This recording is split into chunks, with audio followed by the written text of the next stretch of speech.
What's the haps? I'm Meroka, and I'm here today to give you my professional gaming opinion on Dorfromantik. It's been a while since I played a dating game. There's nothing sexier than dwarves, so you know this is going to be good. Keeping the balance between... Wait, really? Oh, okay. I've just been informed that this is in fact a super relaxed tile-placing city-building strategy game. Nothing to do with dwarves or romance. Right, I'd better go take a cold shower then. So yeah, the name's a bit weird.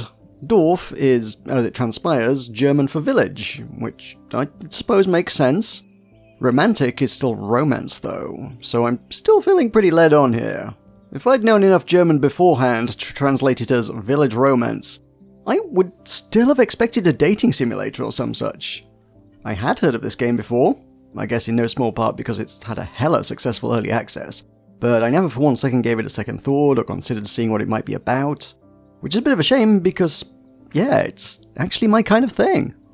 It feels like a few different board games mashed up together to make something like Townscaper, but if it had an objective. You get a big old stack of hexagonal tiles which have bits of landscape on them, looking for all the world like Catan tiles, but you play them much more like you would in Carcassonne. They have a mixture of grassland, crop fields, houses and woodland on them. Any of the edges can be matched up against any other edge, but really you're trying to match them to make bigger towns and woods, etc., and then the edges glow and the features are highlighted to tell you you're doing it right.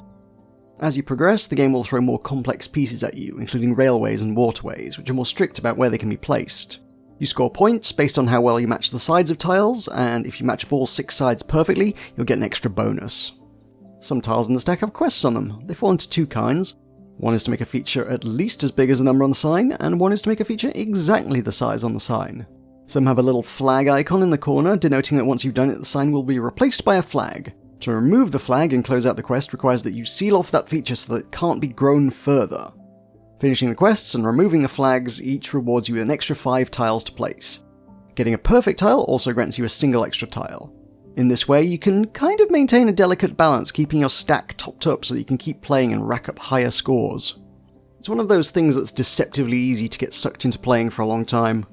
There's only like 30 tiles in the stack, how long could it possibly take to place those? It'll all be done soon, nice quick game. And then it's past midnight and your map is sprawling.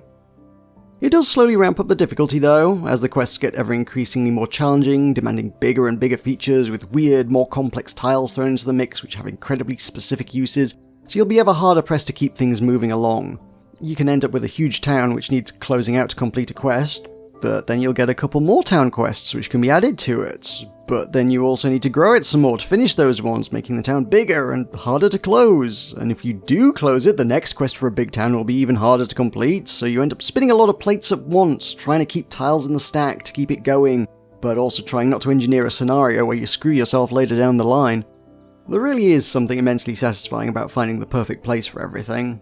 It's one of those things that makes my monkey brain make the happy chemicals. There's nothing better than having an awkward and unsightly gap in the middle of a map and getting exactly the right piece to fill it. Even when you don't make things line up perfectly, it still manages to look exceptionally pretty at all times.